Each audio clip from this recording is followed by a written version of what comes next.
Hello everyone, back after so long मैले मेरो digital डायरीमा एकाडेमिक रिसर्चको होल जर्नी सेयर गर्ने सोचिरहेको छु। सो त्यसको लागि मैले क्याना इन्डिकाको चाहिँ राइजोम्सहरू कलेक्सन गर्न थालेँ। 7वटा डिफ्रेन्ट कलर्स र साइजेसको। मेरो एकाडेमिक रिसर्च भनेको चाहिँ क्याना इन्डिकाको मर्फोलोजी स्टडी गर्ने हो, भेराइटल क्यारेक्टर्सहरू अनि ल्यान्डस्केपिङको लागि हेर्ने हो।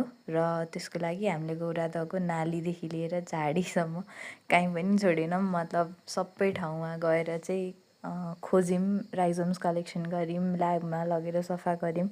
यो भनेको मैले कार्तिकको 30 अनि मङ्सिरको 1 गते र 2 गते चाहिँ राइजोम कलेक्सनमै बित्यो। र मङ्सिरको चाहिँ 3 गते चाहिँ लाइक कलेजको फिल्ड सेनिटेसन फिल्डको काम चाहिँ यो पहिलो थियो। फिल्ड सेनिटेसन गर्न सुरु गरेँ, जस अन्तर्गत चाहिँ धानको ठेसा थियो, त्यसलाई चाहिँ काट्नु पर्ने थियो। अनि त्यो काटेर सबैजना हामी 7-8जना भएर काट्यौँ। अनि त्यसपछि अब चाहिँ भोलि अथवा पर्सि चाहिँ फिल्ड चाहिँ लेआउट गर्ने